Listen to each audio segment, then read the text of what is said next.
Assalamualaikum warahmatullahi wabarakatuh. Sahabat sekalian, video kali ini akan membahas tentang partai politik di Indonesia. Segmen kedua, saya ingin melihat lebih dalam lagi secara objektif partai politik Indonesia, terutama di era post Orde Baru atau pasca Orde Baru. Nah, saya ingin melihat pada tiga kondisi. Ada tiga variabel untuk melihat objektif partai Indonesia pasca Orde Baru. Yang pertama dari aspek struktur dan fungsi, kemudian aspek kultur dan aspek orientasi. Tiga aspek ini saya kira bisa kita hadirkan untuk mengidentifikasi bagaimana postur partai politik di Indonesia kekinian. Saudara-saudara sekalian, yang pertama saya ingin melihatnya pada aspek struktur dan fungsi. Karena bagaimanapun kajian politik yang baik itu adalah ketika kita melihat kajian-kajian tentang pendekatan-pendekatan struktural fungsional. Ya. Saya ingin melihat pada aspek itu. Pertama, dari aspek struktur dan fungsi ini, parpol kita di Indonesia itu memang berbentuk partai nasional. Partai nasional kecuali di Aceh. Nah, pada posisi ini kita juga sedikit memberi catatan. Saya terutama memberi catatan sana bahwa idealnya ke depan struktur kepartian di Indonesia itu tidak hanya mengenal model partai nasional. Karena memang ada posisi-posisi penting juga yang harus kita lihat ya, di balik keanekaragaman daerah wilayah nasional tadi itu perlu kita pertimbangkan aspek-aspek yang bersifat lokalis. Jadi idealnya kalau terbentuk dua kubu atau dua model, ada partai nasional dan ada partai lokal misalnya. Paling tidak keberadaan partai lokal tadi ini bisa bekerja ya pada tingkatan lokal ya, agar aspirasi publik di tingkat lokal tadi bisa lebih diterjemahkan secara baik oleh partai politik lokal. Dan isu-isu lokal tidak harus terserap oleh partai nasional. Karena pada posisi, di satu sisi kalau kita melihat keberadaan partai nasional, itu cenderung mensubordinasi isu-isu lokal. Yang muncul melulu adalah isu-isu nasional, sementara isu lokalnya malah tertinggal. Kita bisa melihat pada setiap pemilu misalnya, ya, setiap partai-partai karena memang dia berciri partai nasional, isu yang keangkat itu adalah isu-isu nasional. Sementara isu lokal itu menjadi terpinggirkan. Yang kedua, kalau kita ingin melihat bagaimana objektif parpol Indonesia dan ke depan bagaimana mendesain parpol Indonesia menjadi partai modern. Yang kedua saya melihat dari aspek dominasi bahwa sesungguhnya partai nasional tadi itu memang menjalankan fungsi-fungsinya cukup sentralistik ya. Artinya semua serba DPP. Kalau kita bisa melihat misalnya satu indikatornya adalah ketika ada perhelatan pemilihan kepala daerah di tingkat kabupaten misalnya, maka kewenangan atau otoritas dari Dewan Pimpinan Pusat Partai itu menjadi sesuatu yang sangat dominan. Kalau sejauh DPP tidak memberikan rekomendasi atau persetujuan misalnya, maka partai itu tidak bisa memberikan atau mengajukan calonnya melalui partai itu. Undang-undang saya kira tentang pilkada itu menempatkan pada posisi itu. Ini yang ke depan berarti perlu dipertimbangkan juga agar partai-partai kita juga mulai memperhatikan struktur-struktur di tingkat lokal. Yang ketiga, dari aspek struktur dan fungsi, parpol kita cukup tambun ya. Secara internal, struktur internal cukup tambun. Cukup tambun tadi ini saya kira mungkin di satu sisi akan cukup menguntungkan karena banyak kader yang terakomodasi dalam struktur. Tapi di sisi lain, kinerja partai menjadi agak lambat. Gitu. Karena bagaimanapun secara teoretik, organisasi yang berstruktur tambun itu cenderung lambat. Gitu. Nah, itulah kondisinya. Nah, ke depan perlu kita pertimbangkan berapa idealnya dan perlu ada dicari titik temu ideal struktur di internal partai itu seperti apa. Yang berikutnya adalah struktur. Setelah struktur kita melihat maka fungsi partai juga minimize. Ya, minimize ya hanya berkutat pada isu-isu tertentu. Ya, padahal sesungguhnya kalau kita bisa melihat setiap struktur itu menjalankan fungsi. Kalau strukturnya banyak, tentunya banyak juga fungsi yang harus diakomodasi, diperjuangkan, diagregasi, diartikulasi oleh partai. Namun demikian dalam banyak kasus, hanya struktur tertentu yang punya peran penting misalnya. Yang berikutnya kita lihat, korelasi fungsional internal partai, baik secara vertikal maupun horizontal, itu juga lemah dan terbatas. Kita melihat pada aspek vertikal misalnya, hubungan antara pusat dengan daerah. Ya, koordinasinya itu juga saya pikir tidak cukup cukup fungsional ya. Banyak isu-isu lokal itu tidak pernah terserap sampai ke DPP. Padahal sejatinya DPP pada periode tertentu melakukan inventarisir masalah yang terjadi di tingkat lokal, kabupaten, kecamatan, kabupaten, provinsi, baru kemudian dirumuskan menjadi isu-isu nasional. Nah, hubungan-hubungan seperti ini saya melihat juga itu masih lemah diperagakan oleh partai. Yang kedua, yang juga cukup lemah adalah korelasi fungsional antara partai dengan fraksi, ya, di setiap tingkatan, DPD kabupaten, DPD provinsi, maupun di DPR RI. Ya, saya melihat sepertinya dan banyak kasus misalnya fraksi-fraksi yang bertugas di DPRD provinsi maupun DPRD kota itu memiliki otoritas ya, atas nama partai misalnya untuk mengeluarkan kebijakan atau menyetujui kebijakan yang sedang digagas bersama pemerintah. Padahal sejatinya fraksi hanyalah perpanjangan tangan dari partai. Partai yang kemudian merumuskan, mengakumulasi, kemudian hasilnya yang kemudian diperjuangkan oleh partai-partai parlemen tadi di tiap tingkatan pembahasan kebijakan. Jadi pada posisi ini kalau itu terjadi, saya kira maka kecil kemungkinan anggota-anggota partai, oknum fraksi misalnya, bisa terjebak di dalam permainan-permainan politik atau permainan-permainan ya macam-macam ya, yang melibatkan masalah pidana nanti. Karena mereka tidak punya ruang gerak yang cukup, karena bagaimanapun hadirnya anggota di tiap fraksi wajib untuk membawakan aspirasi dari partai. Kemunculan di banyak daerah misalnya korupsi berjamaah misalnya, itu salah satu indikator mengenai lemahnya hubungan fungsional antara partai dengan anggota fraksi. Apa yang diperbuat oleh oknum fraksi misalnya di tiap parlemen, ya, dengan sendirinya juga akan membawa dampak buruk bagi partai. Itu tidak bisa terelakkan. Maka ke depan seharusnya ini bisa dibenahi secara lebih baik sehingga ada hubungan fungsional yang baik antara partai di setiap tingkatan dengan fraksi dan anggota fraksi di masing-masing tingkatan parlemen. Itu dari aspek struktur dan fungsi. Saya ingin melihatnya pada posisi yang kedua, di aspek kultur misalnya. Kalau kita lihat ini aspek kultur misalnya, bagaimana kultur Partai Politik Indonesia pasca Orde Baru? Saya melihat juga ada kasus, ada kecenderungan kuat, ya, kultur konfliktual itu kuat terjadi. Kemunculan banyak partai-partai baru, itu juga salah satu diindikasikan ada munculnya konflik internal yang tidak terselesaikan di internal partai. Padahal sejatinya partai itu bisa secara cerdas, secara cakap, ya, secara maksimal mengeliminir konflik tadi itu dan tidak melebar keluar.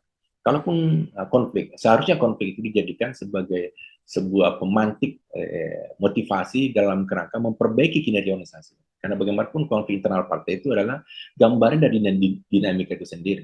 Namun demikian dalam banyak kasus misalnya konflik itu melebar sehingga menimbulkan persoalan-persoalan yang kemudian melebar keluar partai sendiri dan muncullah partai-partai baru. Banyak kasus yang bisa menunjukkan seperti itu. Artinya hanya sedikit partai yang betul-betul murni baru muncul sebagai respon terhadap kondisi kekinian. Banyak partai baru muncul justru terjadi karena ketidakpuasan daripada elit atau kader partai terhadap partai-partai lama. Ya, kita bisa melihat juga banyak partai yang muncul karena itu ya. Kemudian yang berikutnya adalah di tingkat internal partai juga promosi etika juga cukup terbatas. Ya.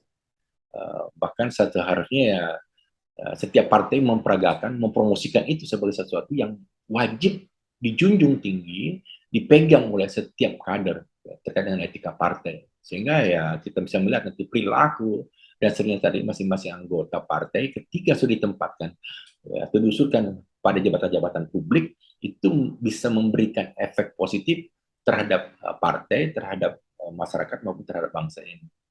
Banyak sekali kasus, sudah ratusan ya, Pak Kepala Daerah terjerat kasus korupsi misalnya. Nah, umumnya dari mereka juga adalah kader-kader partai. Itu artinya apa? Partai memiliki beberapa kelemahan di dalam kerangka mempromosikan etika di tingkat internalnya. Yang berikutnya, aspek kultur yang coba kita lihat adalah partai ini juga secara individual maupun kelembagaan mudah tersubordinasi oleh kekuasaan.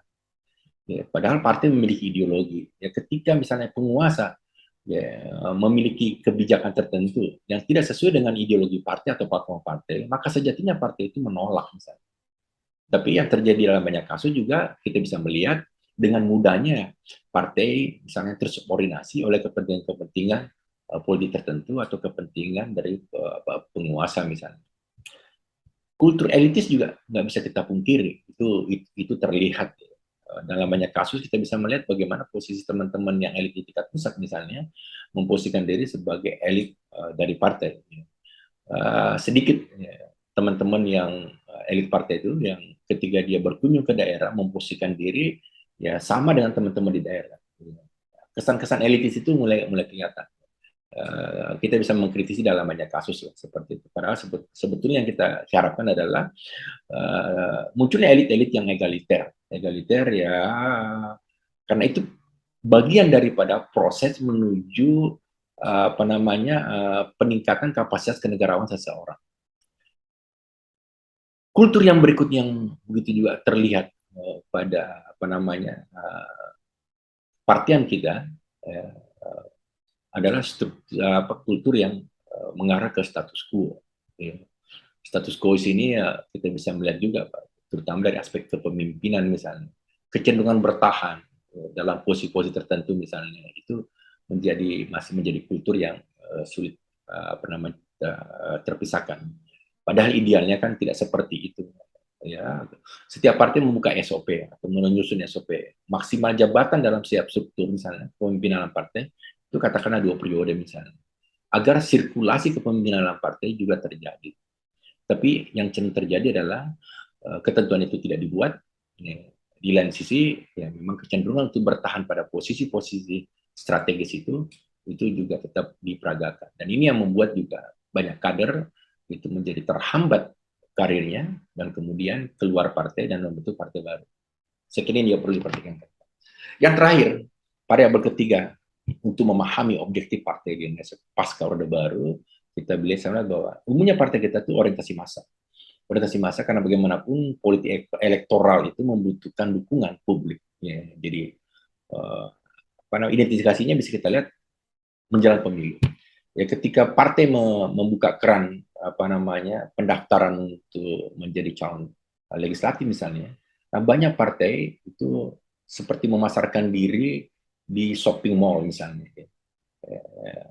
Padahal sejatinya tidak seperti itu. Partai merekrut orang, membina orang, mengkader orang, kemudian mempromosikan perjabatan eksekutif, legislatif, dan seterusnya. Tidak memungut di tengah jalan misalnya. Karena ini berbahaya bagi kelangsungan partai, berbahaya bagi kaderisasi di tingkat partai.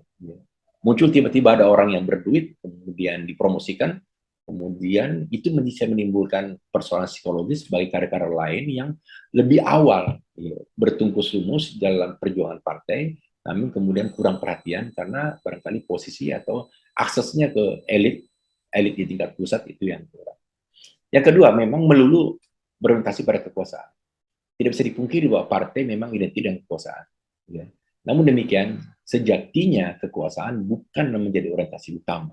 Ya, partai misalnya, kalaupun tidak lolos dalam parliamentary threshold, katakanlah tidak masuk di Senayan, tapi tetaplah bertahan sebagai partai. Ya.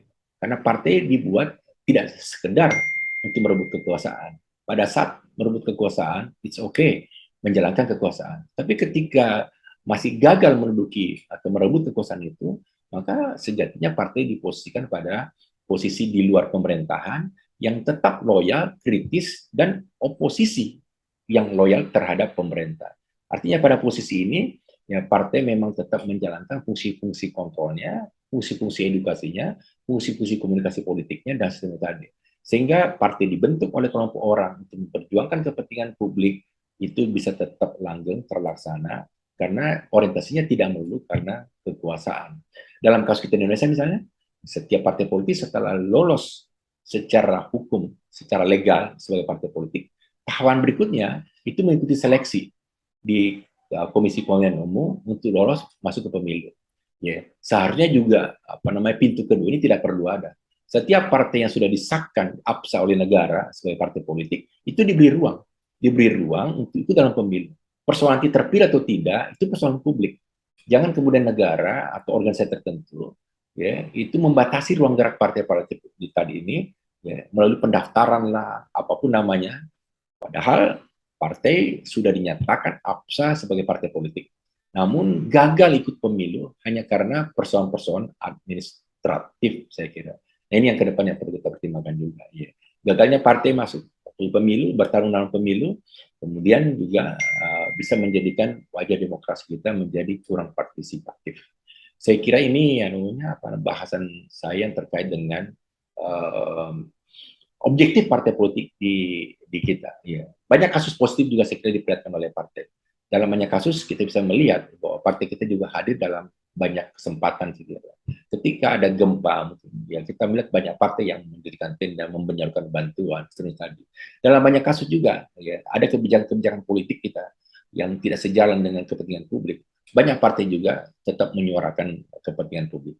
Saya kira pada posisi itu harus diakui bahwa partai-partai di kita juga sudah memberikan ruang yang cukup baik ya, bagi perkembangan demokrasi. Namun di sisi lain, tetap beberapa hal yang terkait dengan itu perlu tetap diperbaiki. Karena keinginan kita ingin menempatkan partai sebagai salah satu sokok guru pembangunan nasional kita, sokok guru proses perkembangan demokrasi Indonesia.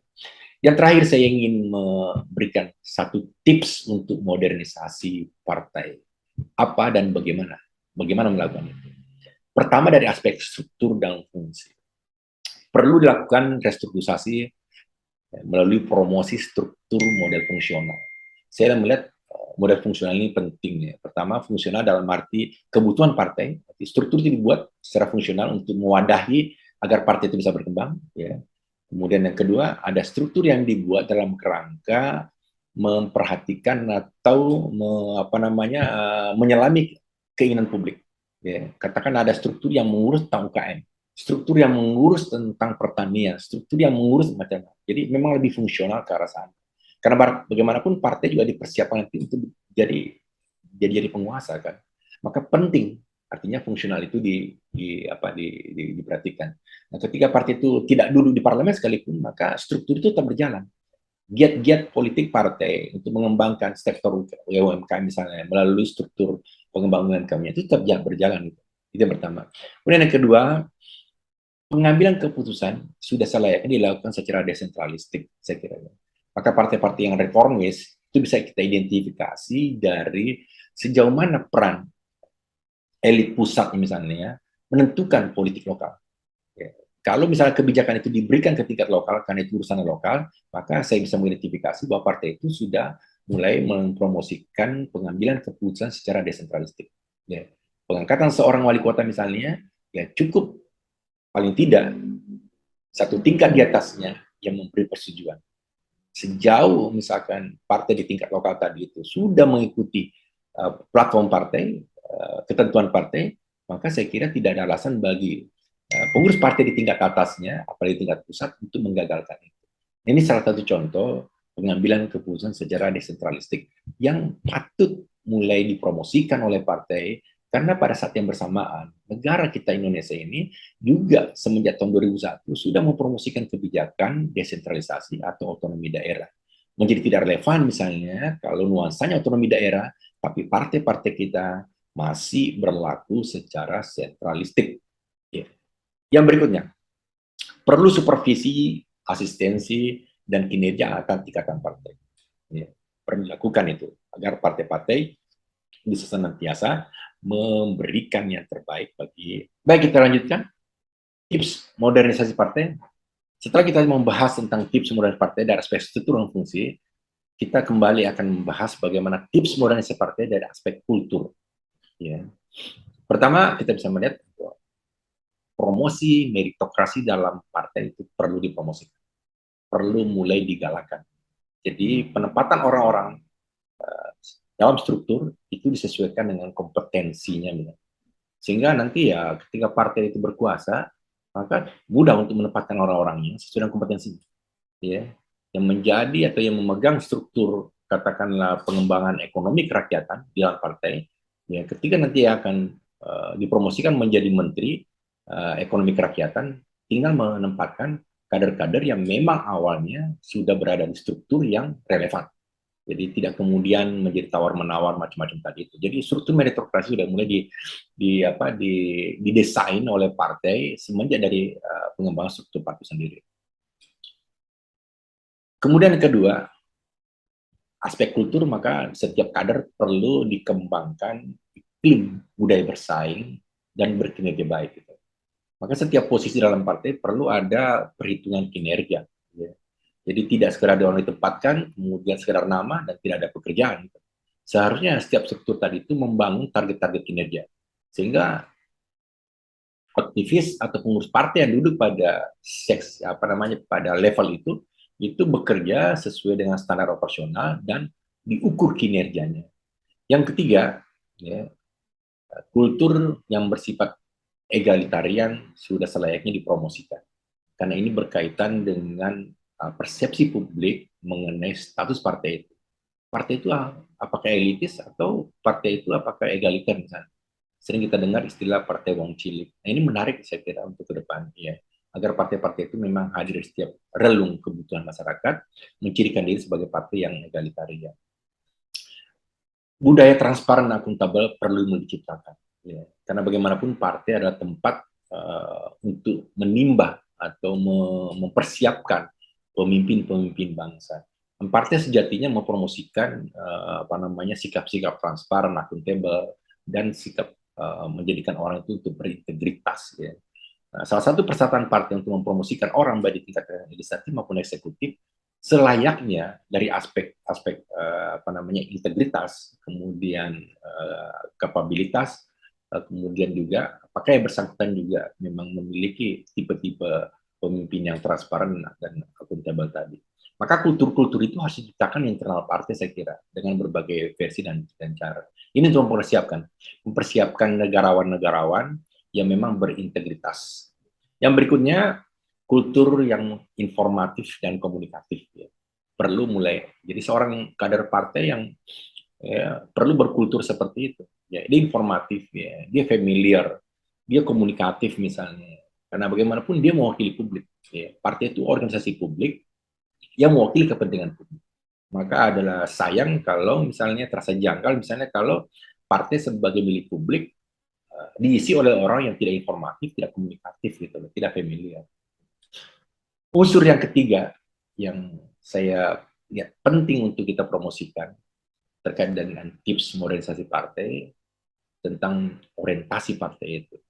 Maka ke depan, di samping partai memang berorientasi pada menjadikan partai sebagai partai massa, maka perlu juga mulai digagas dual modal.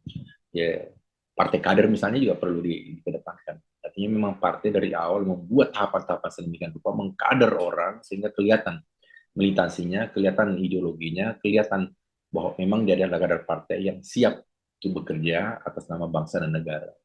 Yang kedua, perubahan dan kinerja. Ya, orientasi perubahan dan kinerja penting. Sehingga muncul tokoh-tokoh partai, kader-kader partai yang inovatif, ya, yang berkinerja baik, yang selalu membawa inovasi, misalnya menawarkan inovasi bagi perbaikan bangsa, bagi perbaikan rakyat dan sebagainya. Dan yang ketiga, orientasi kepada kepentingan publik. Kita sedang rindu dengan hadirnya sosok-sosok negarawan, sebagaimana negarawan tempo dulu ya, di awal-awal kemerdekaan. Ada Soekarno, ada Hatta, ada Syahrir misalnya. Ada Tan Malaka di sana. Kemudian ada Agus Salim yang tidak memiliki kekayaan apa-apa. Ya. Mereka bersepeda, ya mungkin mereka bisa membeli mobil bekas karena memang mereka hidup dari sekedar gaji yang dia terima. Ya. Tidak ada permainan di balik itu. Ya. Karena inilah memang saya pikir orientasi mereka pada kepentingan publik, tidak pada kepentingan pribadi. Kode etik partai wajib disusun secara baik yang mengatur perilaku apa yang boleh dan tidak boleh, apa yang patut dan patut untuk dilakukan bagi seorang kader. Inilah tips dari saya terkait dengan partai politik Indonesia. Bagaimana memodernisir partai politik di Indonesia. Sekian, lain waktu kita akan bahas partai politik dari sisi lain. Terima kasih. Wabillahi taufiq wa hidayah. Wassalamualaikum warahmatullahi wabarakatuh.